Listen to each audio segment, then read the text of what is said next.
Hello friend, good morning all of you. Welcome back to Gyan Gurukul study channel. मैं BK Mandal आपका अपना YouTube channel ज्ञान Gurukul study channel में स्वागत करते हैं। बहुत बहुत स्वागत करते हैं मित्रों। आज चलिए कुछ नया सीखते हैं। अधिगम के प्रकार। रॉबर्ट गायने के अनुसार मित्रों अधिगम 8 प्रकार के होते हैं। अधिगम के प्रकार पढ़े हैं। ये जो रॉबर्ट गायने के अनुसार जो मित्रों क्या हो जाते हैं, अधिगम जो है 8 प्रकार के होते हैं। तो इस 8 प्रकार के जो अधिगम होते हैं उस पर क्या करते हैं मित्रों, हम चर्चा करते हैं। आखिर ये 8 प्रकार का अधिगम कौन सब होते हैं उस पर चर्चा कर लेते हैं। रॉबर्ट गायने के अनुसार अधिगम जो है ये 8 प्रकार के जो होते हैं, कौन सब होते हैं।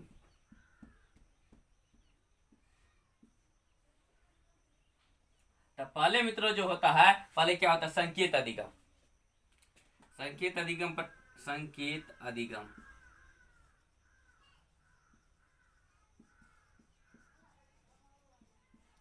संकेत अधिगम, उद्दीपक अधिगम,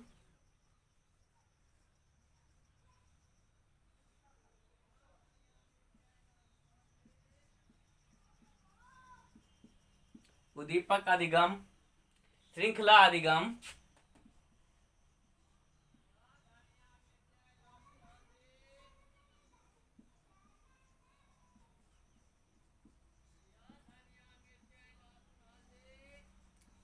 शाब्दिक अधिगम,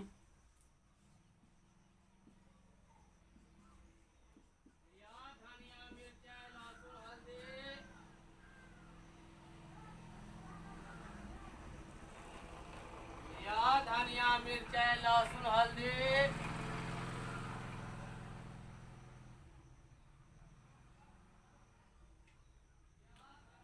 क्या मित्रों, संकेत अधिगम, उद्दीपक अधिगम, श्रृंखला अधिगम, शाब्दिक अधिगम और बहुभेदीय अधिगम।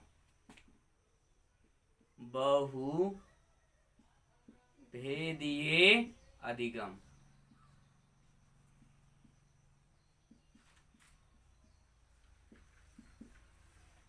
नेक्स्ट है प्रत्यय अधिगम।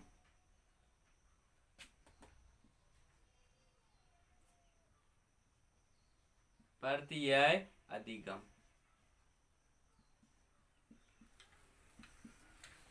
नेक्स्ट है अधिनियम अधिगम। अधिनियम अधिगम। अगला है मित्रों समस्या समाधान अधिगम।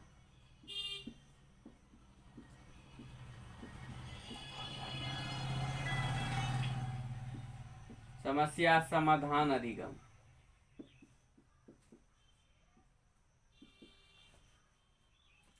तो मित्रों ये अधिगम के प्रकार है।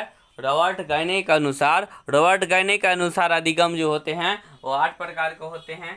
तो पहला आपको क्या है, संकेत अधिगम है। दूसरा उद्दीपक अधिगम, तीसरा श्रृंखला अधिगम, चौथा शाब्दिक अधिगम, बहुभेदीय अधिगम, प्रत्यय अधिगम, अधिनियम अधिगम और समस्या समाधान अधिगम। तो ये रॉबर्ट गायने के अनुसार क्या है, अधिगम के प्रकार है मित्रों। रॉबर्ट गायने के अनुसार ये अधिगम का क्या है मित्रों, प्रकार है। इसका स्क्रीनशॉट लेना चाहते हैं तो आप लोग ले लीजिए।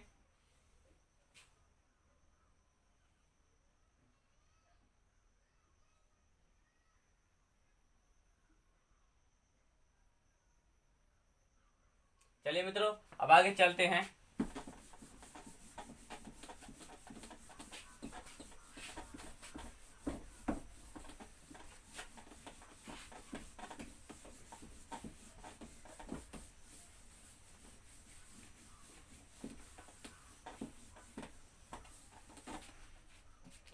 अब चलते मित्रों शिक्षण अधिगम प्रक्रिया के पहलू। शिक्षण अधिगम प्रक्रिया के पहलू।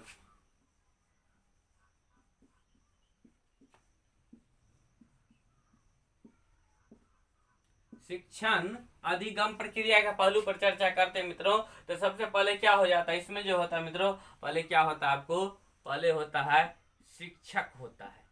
क्या होता है मित्रों? शिक्षक होता है। उसके बाद आपको शिक्षण होता है। शिक्षक के बाद क्या होता है मित्रों? शिक्षण होता है। शिक्षण होता है और शिक्षण के बाद आपको क्या होता है मित्रों? वातावरण और केंद्र या केंद्र बिंदु होता है। वातावरण होता है और उसके बाद मित्रों क्या होता है? केंद्र या केंद्र बिंदु होता है। केंद्र या केंद्र बिंदु होता है। तो शिक्षण अधिगम प्रक्रिया के पहलू कौन सा मित्रों? शिक्षक, शिक्षण, वातावरण और केंद्र या केंद्र बिंदु के क्या हो जाता है आपको? केंद्र बिंदु होता है। तो ये आपका क्या हो गया?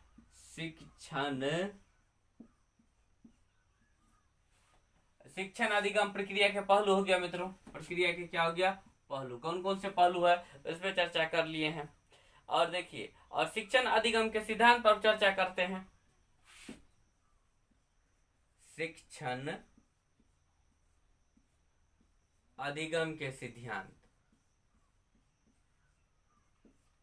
शिक्षण अधिगम के सिद्धांत पर चर्चा करते हैं।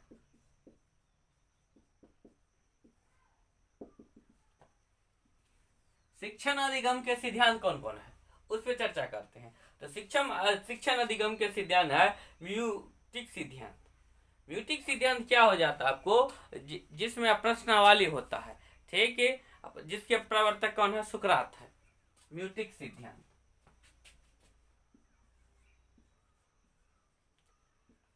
म्यूटिक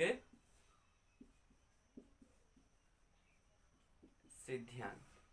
प्रवर्तक कौन है मित्रों? प्रवर्तक इसके सुकरात है। प्रवर्तक की बात किया जाए, प्रवर्तक की बात करते हैं तो प्रवर्तक इसके कौन होते हैं? सुकरात होते हैं। सुकरात होते हैं और इसमें क्या होता है? प्रश्नावली होते हैं। मतलब प्रश्नावली विधि का जनक इससे सुकरात को क्या कहा जाता है? प्रश्नावली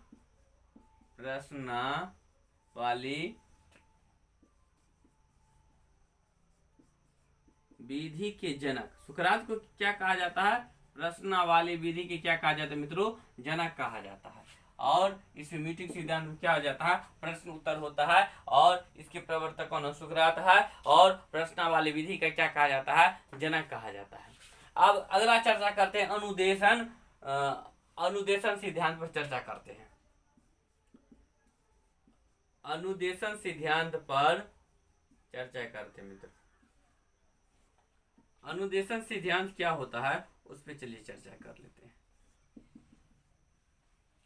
अनुदेशन सिद्धांत क्या हो जाता है? इसके प्रवर्तक गॉर्डन, इसके प्रवर्तक है। इसके प्रवर्तक कौन है मित्रों? गॉर्डन है। ठीक, इसमें क्या हो जाता है? ये एक तरफा शिक्षण होता है। ये क्या होता है मित्रों? ये जो आपको हो जाता है एक तरफा शिक्षण। इसको क्या कहा जाता है? एक तरफा शिक्षण कहा जाता है। इसे मित्रों क्या हो जाता है आपको? एक तरफा शिक्षण होता है। ठीक, और इसमें क्या व्याख्यान विधि का प्रयोग होता है। इसमें क्या होता है? व्याख्यान विधि का प्रयोग होता है जाता है। उच्च शिक्षा में अधिकतर प्रयोग होता है।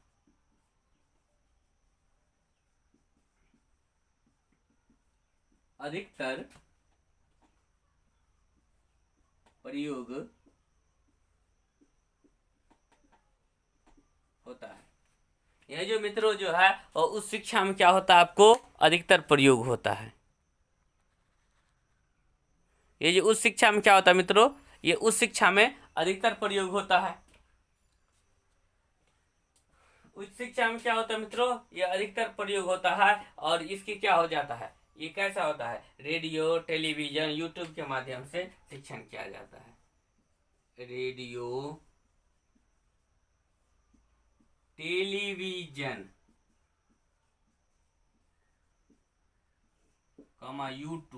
यूट्यूब के माध्यम से शिक्षण होता है।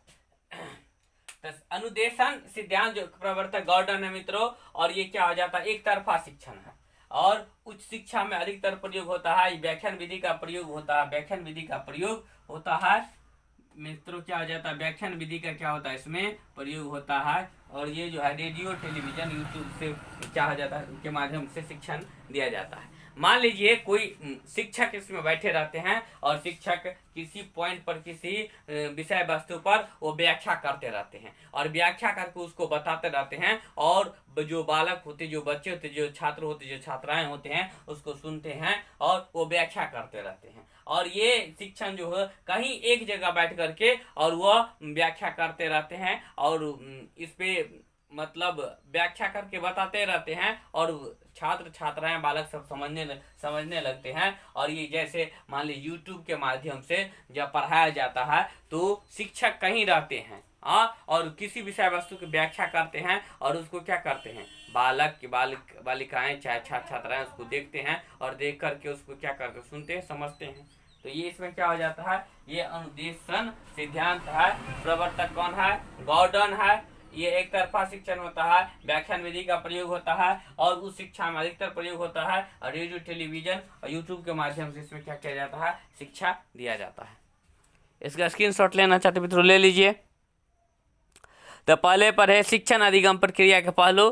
तो शिक्षण अधिगम के प्रक्रिया के पहलू क्या है, शिक्षक है, शिक्षण है, वातावरण है केंद्र या केंद्र बिंदु, और शिक्षण अधिगम के सिद्धांत। तो म्यूटिक सिद्धांत प्रवर्तक सुकरात है, प्रश्नावली विधि के जनक इसे कहा जाता है जिसमें प्रश्न उत्तर होता है। और अनुदेशन सिद्धांत प्रवर्तक गॉर्डन है और ये एक तरफा शिक्षण होता है, उस शिक्षा में अधिकतर प्रयोग हो जाता है और व्याख्यान विधि के प्रयोग में होता है और इसमें रेडियो टेलीविजन यूट्यूब के माध्यम से क्या किया जाता है मित्रों, शिक्षा दिया जाता है।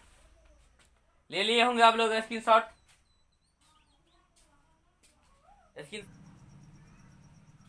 मित्रों अब रुचि के सिद्धांत पर चर्चा करते हैं। अधिगम प्रक्रिया में शिक्षक को छात्र को रुचि को ध्यान रखकर पढ़ाना चाहिए। मतलब अधिगम प्रक्रिया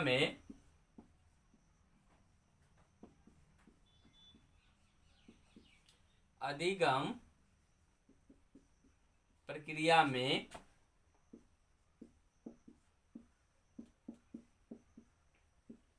शिक्षक को मित्रों छात्र को रुचि को ध्यान में रखकर कराना चाहिए। शिक्षक को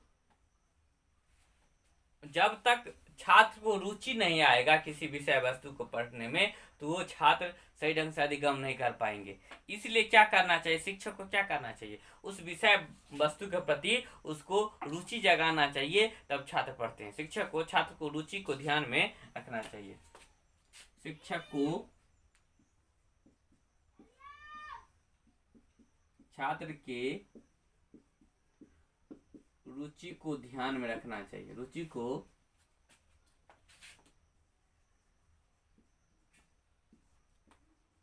ध्यान में रखना चाहिए। दोस्तों बात ऐसा है, जब शिक्षक पढ़ाते रहते हैं और छात्र को किसी विषय वस्तु के प्रति रुचि उत्पन्न करते हैं, रुचि जगाते हैं, तो छात्र को पढ़ने में बहुत आनंद आता है। और जब छात्र को पढ़ने में बहुत आनंद आता है तो वो अच्छे ढंग से अधिगम करते हैं, उसको सीख लेते हैं, उसको पढ़ते हैं। इसलिए रुचि के सिद्धांत में अधिगम प्रक्रिया में शिक्षक को छात्र के रुचि को ध्यान में रखना चाहिए। अर्थात शिक्षक को ये ध्यान में रखना चाहिए छात्र को पढ़ने में सबसे पहले किस विषय में रुचि है। अगर कोई विषय है तो वो उसमें ये ध्यान में रखना चाहिए कौन से टॉपिक में, कौन से विषय वस्तु में, कौन से टॉपिक में अधिकतर रुचि है। तो रुचि रख करके शिक्षक को क्या करना चाहिए, मतलब बालक को पढ़ाना चाहिए। तो अधिगम प्रक्रिया में शिक्षक को छात्र को रुचि को ध्यान में रखना चाहिए। रुचि के सिद्धांत हो गया। अब चलिए नेक्स्ट सिद्धांत पर चर्चा करते हैं, व्यक्तिगत भिन्नता का सिद्धांत।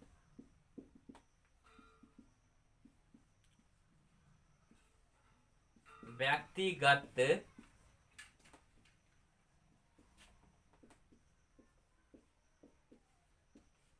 भिन्नता का सिद्धांत पर चर्चा करते हैं। व्यक्तिगत भिन्नता का सिद्धांत मित्रों क्या होता है, उस सिद्धांत पर क्या करते हैं, चर्चा करते हैं। अब देखिए प्रवर्तक इसके गॉल्टन है। प्रवर्तक कौन है मित्रों? प्रवर्तक गॉल्टन है। प्रवर्तक गॉल्टन, प्रवर्तक इसके कौन है? गॉल्टन है मित्रों इसके प्रवर्तक। और ये क्या हो जाता है? शैशव अवस्था, बाल्यावस्था, किशोर अवस्था में अलग अलग तरह के अधिगम भिन्न भिन्न होते हैं। मतलब शैशव अवस्था में बहुत कम होता है, बाल्यावस्था में उससे ज्यादा सीखते हैं, फिर किशोर अवस्था में मतलब क्या हो जाता है और सबसे ज्यादा सीखते हैं, सीखने की गति क्या हो जाती है मित्रों? तीव्र हो जाती है। तो शैशव अवस्था का पहले बात करते हैं।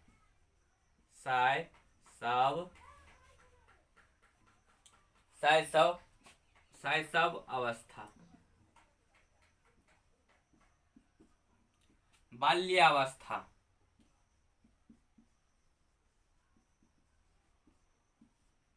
और किशोरावस्था। किशोरावस्था,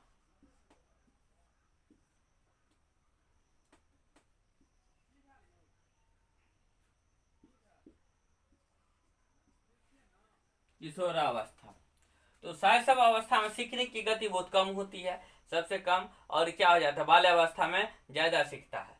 बाल्यावस्था में क्या हो जाता है? ज्यादा सीखता है। और किशोरावस्था में सबसे ज्यादा सीखता है। ठीक, तो मतलब क्या हो जाता है? शैशव अवस्था में सीखने की गति कम होती है। सीखने की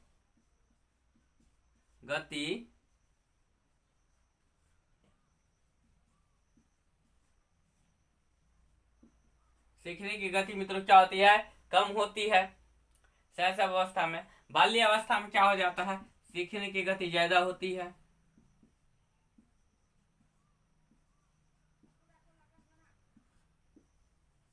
सीखने की गति ज्यादा होती है। और किशोर अवस्था में क्या होता है मित्रों? सीखने की गति क्या हो जाती है? तीव्र या सर्वाधिक होती है। किशोर अवस्था में सीखने की गति तीव्र या सर्वाधिक होती है।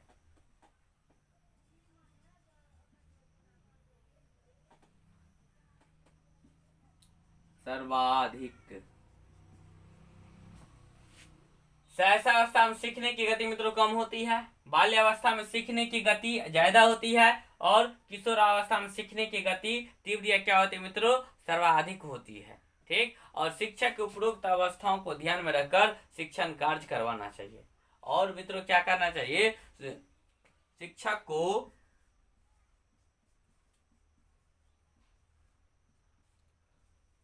उपरोक्त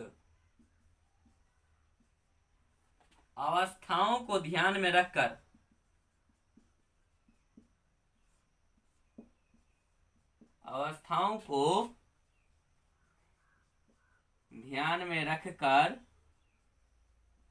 शिक्षण कार्य कराना चाहिए या अधिगम कराना चाहिए। शिक्षण कार्य कराना चाहिए। शिक्षण कार्य कराना चाहिए। शिक्षक उपरोक्त अवस्थाओं को ध्यान में रखकर शिक्षण कार्य मित्रों क्या कराना चाहिए? कराना चाहिए। मतलब शिक्षक उपरोक्त अवस्थाओं को ध्यान में रखकर शिक्षण कार्य कराना चाहिए। तो पहला क्या था मित्र? रुचि का सिद्धांत। रुचि के सिद्धांत में क्या हो जाता है? अधिगम प्रक्रिया में शिक्षक छात्र के रुचि को ध्यान में रखना चाहिए। और व्यक्तिगत भिन्नता के सिद्धांत प्रवर्तक गॉल्टन है। इसमें शैशव अवस्था होता है, बाल्यावस्था होता है, किशोर अवस्था होता है। तो शैशव अवस्था में सीखने की गति कम होती है, बाल्यावस्था में सीखने की गति ज़्यादा होती है, और किशोरावस्था में सीखने की गति तीव्र या सर्वाधिक होता है। और शिक्षक उपरोक्त अवस्थाओं को ध्यान में रखकर शिक्षण कार्य करवाना चाहिए। और शिक्षण कार्य मित्रों करना है और या करवाना चाहिए। शिक्षण कार्य करवाना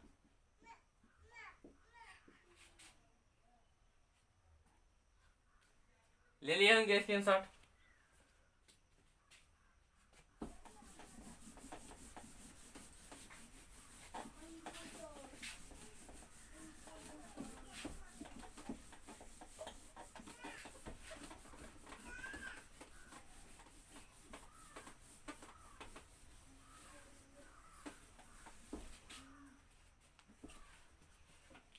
अब मित्रों संप्रेषण का सिद्धांत पर चलते हैं।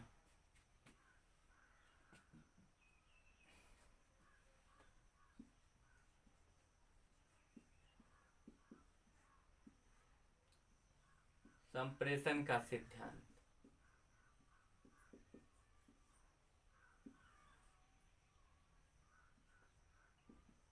संप्रेषण का सिद्धांत पर चर्चा करते हैं।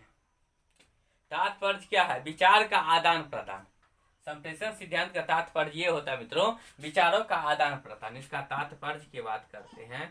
तात्पर्य विचारों का आदान प्रदान, विचार का आदान प्रदान। संप्रेषण सिद्धांत में क्या होता है मित्रों? विचार का क्या होता है? आपको आदान प्रदान होता है छात्र और शिक्षक के बीच। किसके किसके बीच होता, मध्य होता है मित्रों? छात्र और शिक्षक के मध्य। छात्र और शिक्षक के मध्य। छात्र और शिक्षकों के मध्य क्या हो जाता है मित्रों? विचारों का क्या होता है? आदान प्रदान होता है। और अधिगम प्रक्रिया में संप्रेषण सुस्पष्ट होना चाहिए। और मित्रों अधिगम प्रक्रिया में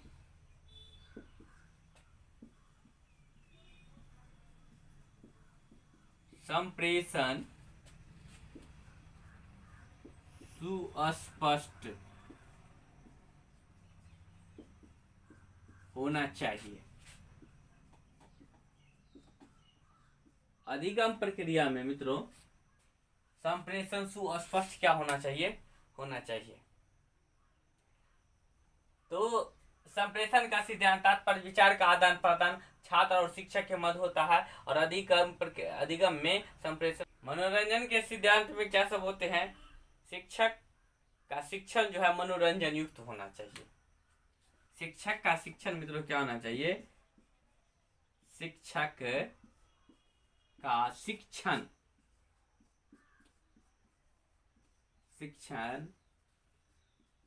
मनोरंजन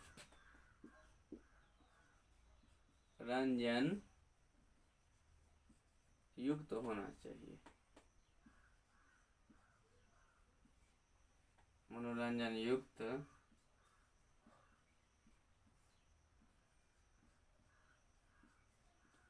होना चाहिए।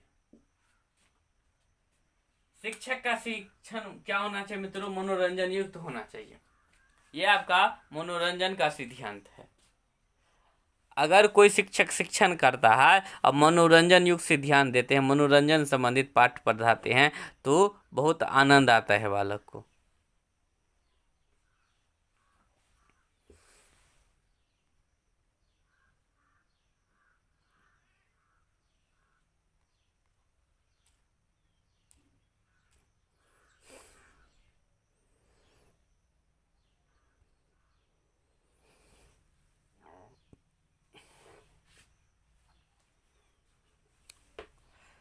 तो आप लोग स्क्रीनशॉट ले लिए होंगे।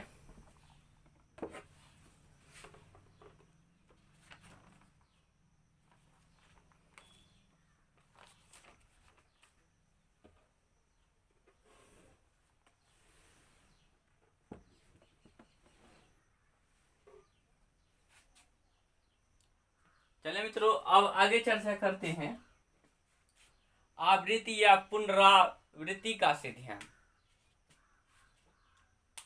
चलिए इसका स्क्रीनशॉट ले लिए होंगे आप लोग। आवृत्ति या पुनरावृत्ति का सिद्धांत।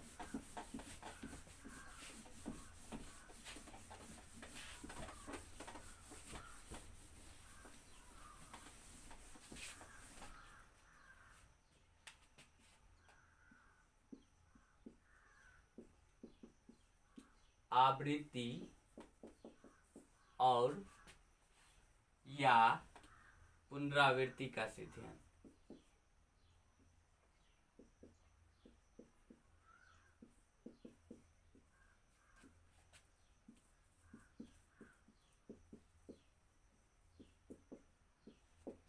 आवृत्ति या पुनरावृत्ति के सिद्धांत मित्रों क्या करते हैं, चर्चा करते हैं। अगर कोई शिक्षक बार बार पुनरावृत्ति करवाना चाहिए, क्या होना चाहिए, शिक्षक को बार बार क्या कर पुनरावृत्ति करवाना चाहिए, तो इससे क्या होते हैं, बालक अधिगम कर लेते हैं। किसी चीज को आप बार बार पढ़ाते हैं, बार बार सिखाते हैं, तो अंतर्गत तो बालक क्या होते हैं, सीख जाते हैं। और ये बार बार कराना चाहिए। ठीक, शिक्षक को बार बार पुनरावृत्ति करवाना चाहिए विषय वस्तु को। अब आगे चर्चा करते हैं क्रियाशीलता का सिद्धांत। क्रिया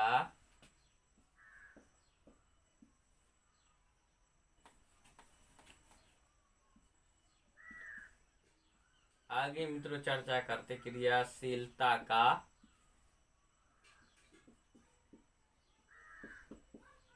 सिद्धांत। क्रियाशीलता का सिद्धांत क्या है, उस पर चर्चा करते हैं। इसमें शिक्षक और छात्र को सक्रिय होना चाहिए। इसमें शिक्षक और छात्र को सक्रिय होना चाहिए। छात्र को मित्रों क्या होना चाहिए, सक्रिय होना चाहिए। शिक्षक और छात्र को मित्रों क्या होना चाहिए, सक्रिय होना चाहिए।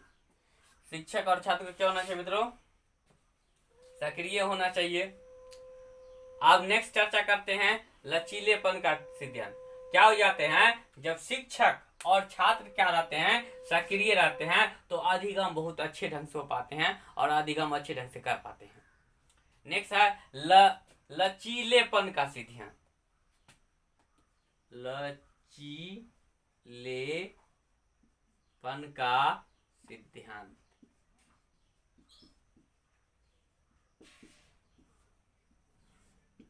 लचीलेपन के सिद्धांत में क्या होना चाहिए, न तो कठिन होना चाहिए, न तो कठोर होना चाहिए, न तो सरल होना चाहिए। ठीक, और अधिगम प्रक्रिया में शिक्षक नया योजना बनाना चाहिए, बनाता है। और समय के अनुसार इसमें क्या होना चाहिए मित्रों, समय के अनुसार शिक्षक को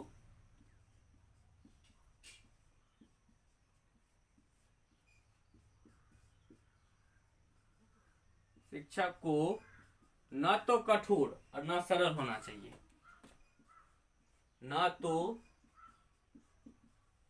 कठोर और न सरल